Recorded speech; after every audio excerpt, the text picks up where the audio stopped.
Okay. Yes, fine.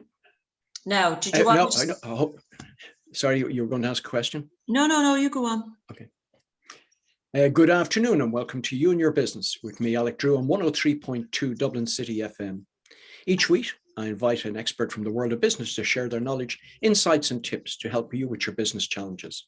If there's a topic you would like covered, or if you feel that you can make a contribution, please email me at yourbusiness@dublincityfm.ie, and perhaps we'll be chatting here one day soon.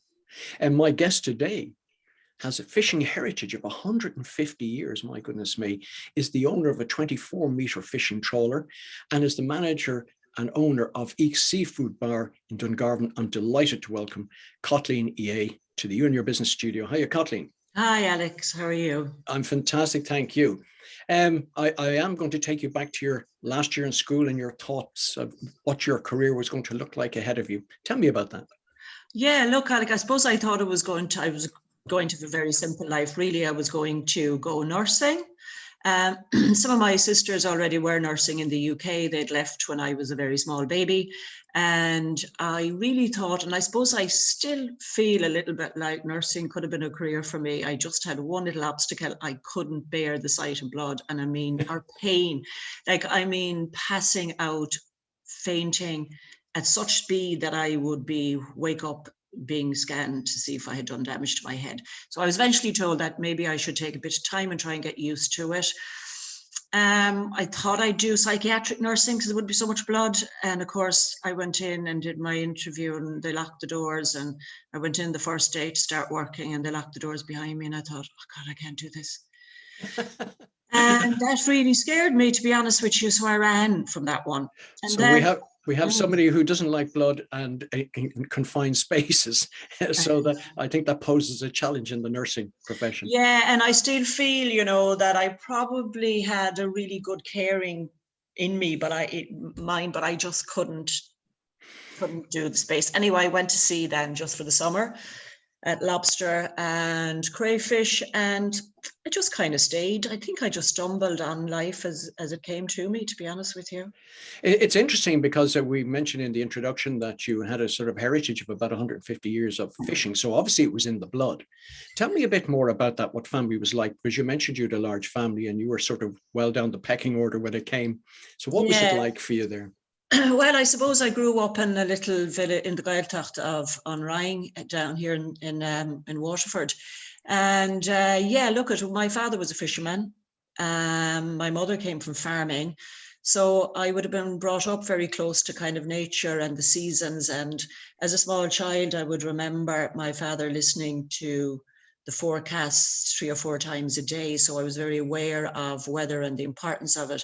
He himself had gone fishing as a young guy, so did his brother. Other brothers of his went to America, did the usual thing that we Irish people do. But his father fished. So fishing was very much part of, it was just part. We had a good life, I would say, fishing. I would think my dad was a successful fisherman. My brothers were. I had 3 of them that went fishing as well. Sure. And my cousins did. So it wasn't just my family, it was everybody connected to my family, and cousins and uncles were also fishing. So we were very steeped in that tradition. And I suppose it's given me, I've spent my life being very close to that industry, being part of that industry, all the good parts and the bad parts of it. And it's, I have a real passion, I suppose, for fishing people. I suppose as an island race, we are very close to the sea anyway. I think it's in all our blood. Yeah, well, I think it might explain your sort of sense of claustrophobia when doors were being shut behind you. Yeah. But the great thing about this is it must be a very, very healthy experience, and being so connected with nature, and also then having sort of family tied to a farm as well. Yeah, well, my mother was a Galway woman, and we were very much steeped in that Galway tradition, and sent to Galway every summer, one of us, to help on the farm, because my uncle didn't have kids. So we had learned to milk cows and make butter with the neighbours and steal apples from the neighbours on the other side of us and cycle. And yeah, it was a wonderful childhood, really, with that sort of thing. And I suppose I was the youngest of 9, the next youngest being 8 years older than me. So I was very much kind of forgotten, I suppose. but very much probably spoiled by the rest of them as well. And but yeah, so look at, I mean, it was a good place to be as a child. Ring itself was a great place as a child growing up as a young person. It's fantastic, but it really, what we were about to see is two things coming together. One was the entrepreneur in you, plus also the heritage of the fishing. So at a very young age, you sort of took the dive, as I might use a metaphor, if you don't mind. Well, I suppose, you know, as time went on, then there was a course, a skipper's course here, skipper's ticket. So I did that. At that stage, I was about, I don't know, 21 maybe. So shortly afterwards, 22, I decided that I would get my own boat. So with the help of BIM, who at that stage were giving loans for vessels, I got a boat built. She was a 12-metre, 40-foot boat, and she was built in Cork. So she was a lovely little, she was the Inishalga, and she was a lovely little timber boat, and she was a little trawler as well. And from there, that's you know, I continued. Then you know, I met my husband. He was fishing also. And and that was it. I stayed involved. And even when I came ashore, which was kind of difficult because I got pregnant, so I had to. I found it difficult for the, you know, at the early years, being cut off from the life I was used to, being out and about and being off, you know, with Michael whenever he went fishing or wherever we'd go. So it was difficult. Just, it was the first time in my life I was actually housebound, I suppose. Yeah, I mean, as somebody who's free difficult. spirit and out in nature, just let me take you back to that first trawler that you purchased yourself. Had you a crew on it? Yeah, well, Michael was on it, and actually my brother at the time, who was waiting for his boat to be built, Tomas, he came fishing with us, and he was a great support, of course, because he had a lot more experience, so we learned an awful lot from him. And yeah, you'd always have a crew. We spent long summers at salmon fishing, which was wonderful, and a great fishery really for inshore boats, you know. And we were at herrings in the winter, autumn, winter, and then you'd be at lobster in the spring, summer, and in around Ardmore Bay. And yeah, it was a good life, really. Tell me about the sort of, I mean, you're now in business, so this is not a hobby. You have to go and make money on it. What sort of competition? What were the challenges you particularly faced? Doing my business now? No, we'll come to that a bit later. Dealing with that first trawler and out there. Well, look, I suppose it was a time just before an awful lot of the EU regulations came in. So it was a much easier way of living, really. I mean, going back to my dad's time, he did seining, which was a Scottish type of fishing for whitefish. And I would have said we grew up in a prosperous house, that my dad was successful. Sure. I suppose and the same here, where we were small inshore boats made a good living. Helvig itself would have had a lot of boats coming from all over Dunmore Eastern Passage. And I mean, there could be 30 or 40 small boats just with 4 or 5 people on each boat working at that time. It was a wonderful little industry. And like I said, it changed after EU regulations came, but never looked at it as being much competition out there. You just went out and maybe, you know, like I said, it was an easier way to be, an easier type lifestyle then, because we fished in and out of our own port here, so you didn't have to travel. But also, you had to work out prices for fish and what you were going to get for it, and obviously you have business payments and things.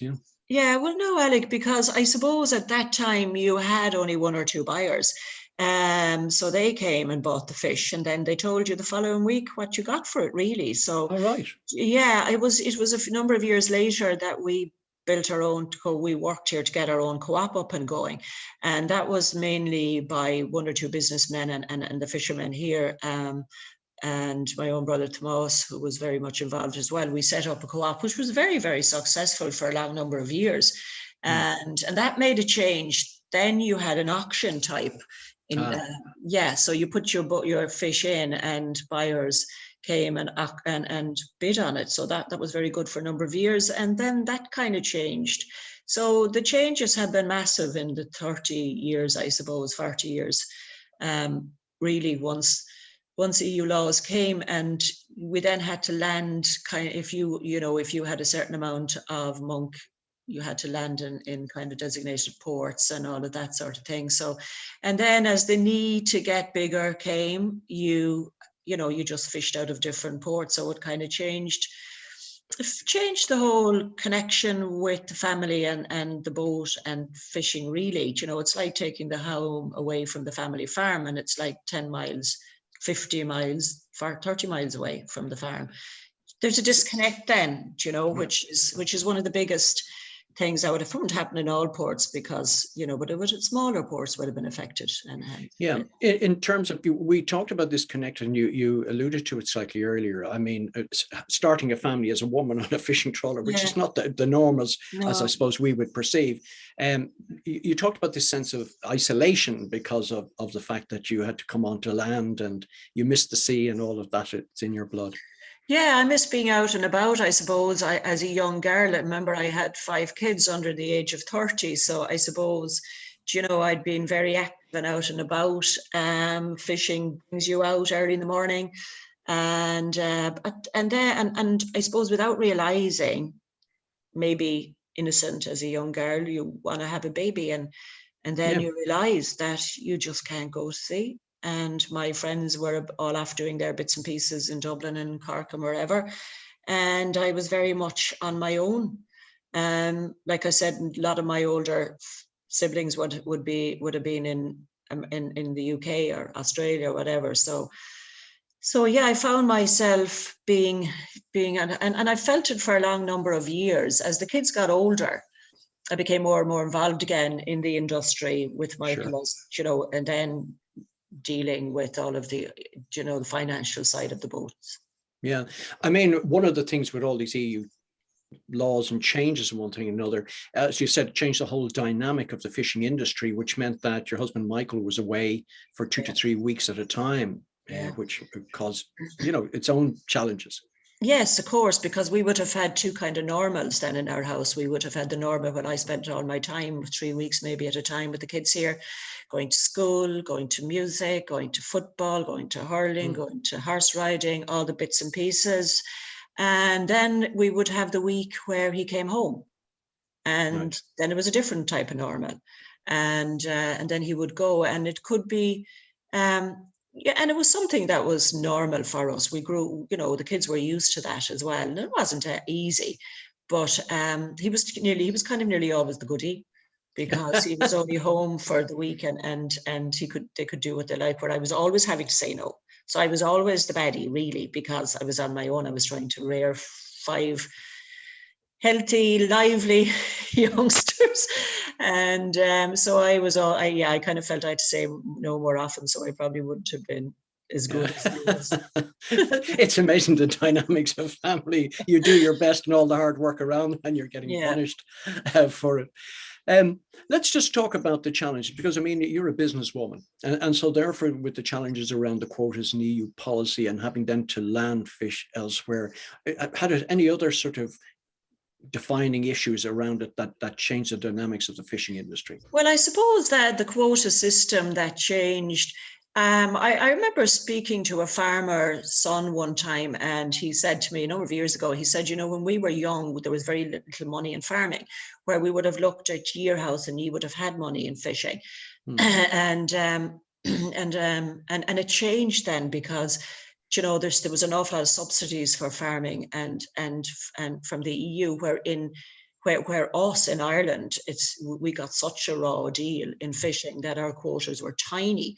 So we were now in a tiny box on our own island trying to survive, where we had major foreign trawlers of all sizes from all of European countries, who didn't have the same lucrative waters as we had, but they had more of a quota, and they could catch more of the fish. So we were down to 4% of the whole EU quota that we would have been, in my father's time, would have been Irish quota for Irish people. So that changed. That was huge. It became a lot more difficult to earn a living then, and fisheries changed, and things like, with a lot of change in policies within our own country, and small boats, like 30 small boats that would have served 30 families and that would have 4 or 5 people on every boat, were fishing herring. They closed herring down, and it was given to the bigger boats. And I suppose we would have seen Ireland, as Ireland moved into the EU, and a lot of good positive stuff that would have come from the EU. But a lot of the negative bits, I suppose, we would have seen in every part and every little village, was the bigger companies, bigger shops, and, the bigger, smaller farmers, smaller fishermen, smaller shopkeepers trying to survive really in an Ireland that was coming out of, its own, I suppose, governments to being part of a bigger EU. So things changed very much, for the good and the bad. But one of the biggest changes, I suppose, was the family life that and the tradition of that seagoing that we loved and did, and that changed and remained changed really for us, I'm going to obviously move on to what you're doing more recently, but could I just ask you about your sort of vision for the fishing industry going forward? I mean, we've had Brexit and all of the issues around that. It's very hard to see now. Brexit has been very difficult, and we've been, we were left, Ireland was the country that lost more than anybody else, which is an absolute disaster for the industry, but also an indictment on Irish policy towards fishing, really, because if you think that we're an island, first of all, that we're smack bang in the most lucrative waters in Europe, that everybody can fish more than we can here, that in itself tells an awful lot. I really don't know, Alec, where it's going to go, how it's going to shape out. I would think that we are going to end up with maybe, and I really think that the small family boat may not be able to survive this, and that you'll end up with just companies that may take over, and they'll survive simply because they've got a bit more power, or they've more than one boat, and the one-owned boat, family-owned business could go big time. Yeah. In terms of just fishing, I'll finish on this part in relation to the fishing piece. Is fishing really sustainable? I know there's many sort of groups out there creating it, but in relation to Ireland and what's around the coast of Ireland, is it sustainable the way it's been fished? No, it's not. I think if you talk to any fisherman and Irish fishermen, and they would say to you that the amount of boats, especially with Brexit, because Europe, the UK taking some of its own waters, means that there's a displacement of EU boats now, boats from other European countries up off the west coast of Ireland, south, west, east, but mostly southwest of Ireland. And the amount of them there is huge. It's not sustainable. It needs to be seriously looked at. Yeah, it's not. I mean, you have our waters are very lucrative, but like I said, I would fear, and I think that most Irish fishermen off the west coast now would fear for the amount of fish that's being extracted by foreign vessels, and how much control is on them. Can they come in and they can go back home without having to land in here? So how can we expect that to be inspected? We can't. We simply don't have the resources or the Navy to board every boat that comes in, and I would be concerned. Yeah. And it could be, and it should be sustainable, but that can only happen if there's really, if there's a whole change in policy. And as well as that, we look now at a time where things are more green, and that we are all making a huge effort to cut down on carbon footprint and biodegradable.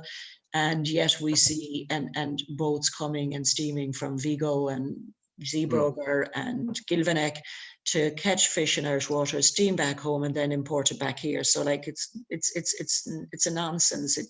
Things need to change. We need to bring. I think we need to bring life back to the people. Do you know what I mean? We need to have some bit more control over how, as a people, we can deal with those things. I mean, I think and if you see the UK left the EU, and one of the things that they really flagged was fishing. I know they may have used it as a stick, but they did, and losing that amount of control is not good. And I don't blame the EU for that. I blame our own people for not hammering the table hard enough. I mean, if the vineyards in France were under threat by foreign buyers, I think they would be have uproar. responded a bit more robustly. Absolutely. Yes, the French do.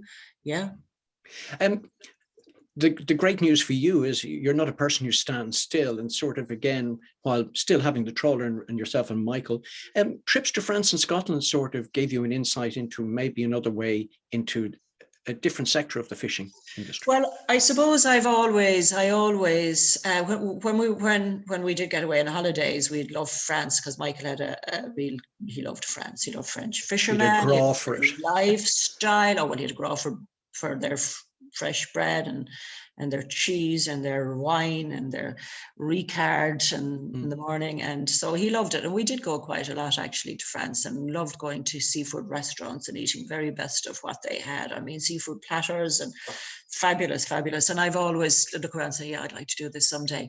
And then Scotland, of course, was another place that we would have gone. And you know, the looking at the fish and chips. I mean, I wanted to do that long before it was being done by kind of anybody around the place. And like with 20 years, I've wanted to do it. It's like, to a lot of people, me opening a takeaway in a restaurant would be new, but to me, it was 20 years old because I'd wanted to do it for so long. And then I got the opportunity, I suppose, look at when Michael passed away in 2012, you know, when you go through things like that, it's either, you know, you look at life very differently. I am not the same person I was then. I have changed dramatically as a person. I mean, it was always, I think it's always been there, but I think we look at how quickly life changes. I look now, at how differently life changes, how quickly life changes, and how important it is to put your 2 feet on the ground and make sure you feel that ground under you every day, to connect yourself to where you are, to connect yourself to your presence, and to actually do what you can do in life or what you want to do. Be they successful or not, you need to do what you want to do, because you can't come back. And this isn't a dress rehearsal. This is only a one-time around. And if you come back again, you may not be the same person, you know. Yeah, exactly. You know, I mean, if you're reincarnated as a bird, you won't be wanting to go fishing. You might want to fish, but, you know, so like, I think it has changed me.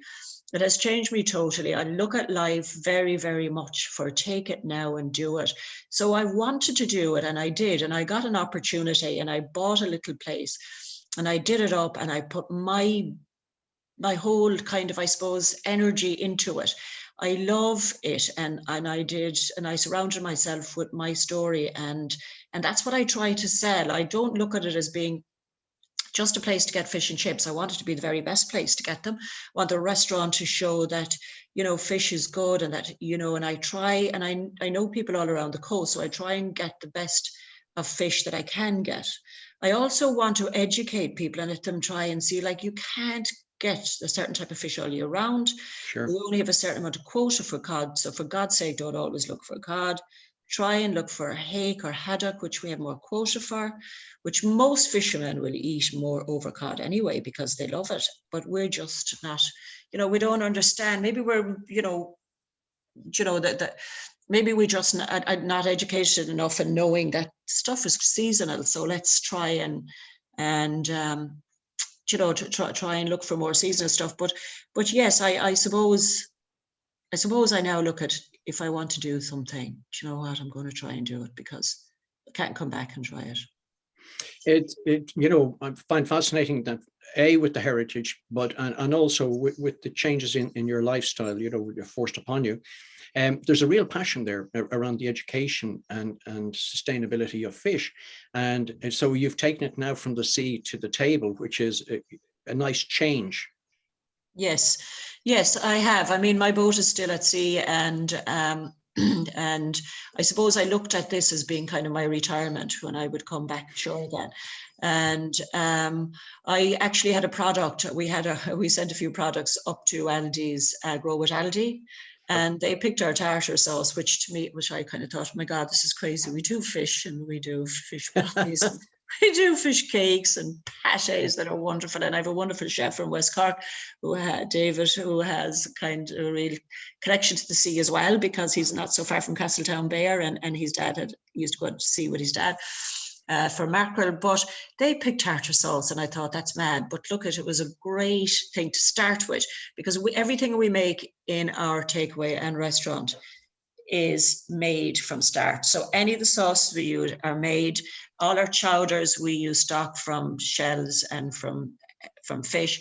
All of our sauces are made from the finest of ingredients. So we don't buy tomato sauce, we don't buy anything, we make everything. Right. So, and our tartar sauce is, I think it's the best in the world. Anyway, I think everything we do is probably the best in the world, but I think our tartar sauce is great. And because it was a small product and we didn't have to go cooking it, we had to just blend it type of thing. Sure. It gave me time to get a really nice packaging and get all of the information. It was a real learning curve again. I mean, I had to learn about nutritional stuff. I had to go and do shelf life. I had to do barcodes. And I never thought of doing any of those things. I was only doing fish and chips, like, and now all of a sudden I wasn't actually, I was putting tartar sauce into Aldi's. And so that's been a wonderful experience.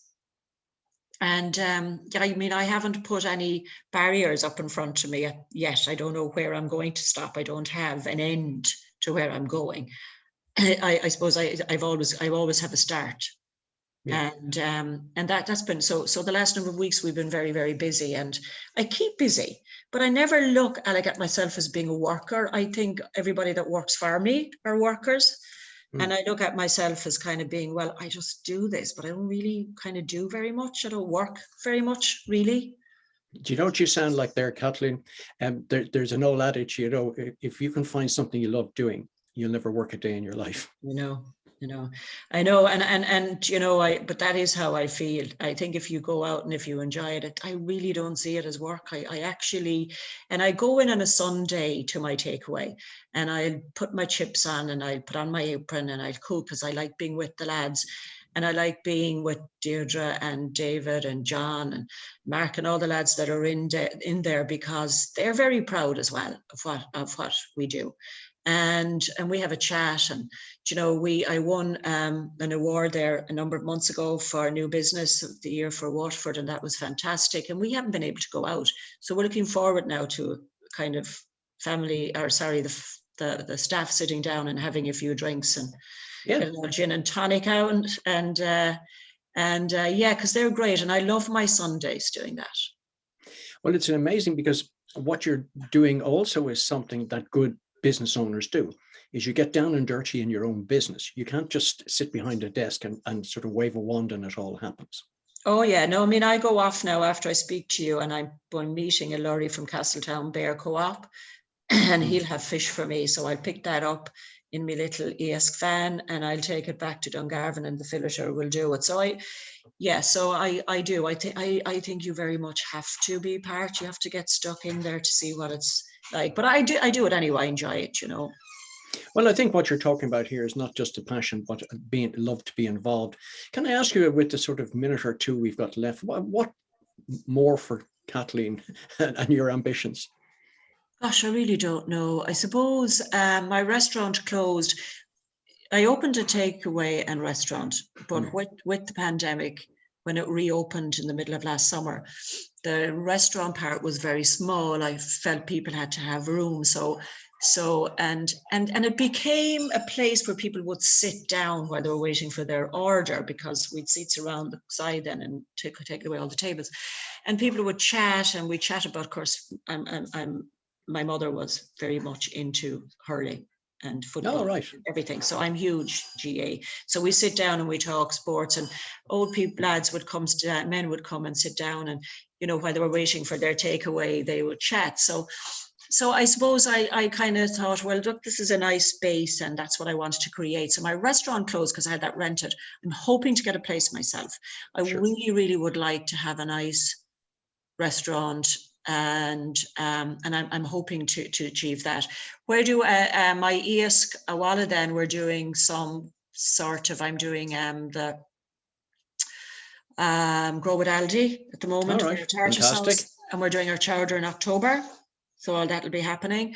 I'm also doing the Food Academy with Super Value, so I'll be doing that, and yeah, I want to get into a lot more marketing. I want to see where that takes me with my product and my, you know, my EISC logo and yeah, I don't really know. I don't really know, to be Well, honest listen, with you. your passion will take you there. Listen, can I say what a great way to finish the show? A special thanks today to our guest, Kathleen EA, for coming into the You and Your Business studio. And thanks also to Salmon Sound. The podcast of today's show will be available on dublincityfm.ie from tomorrow. Thank you for your company. And please remember to join me, Alec Drew, again next week at the same time, right here on 103.2 Dublin City FM for another edition of You and Your Business. How's that for you?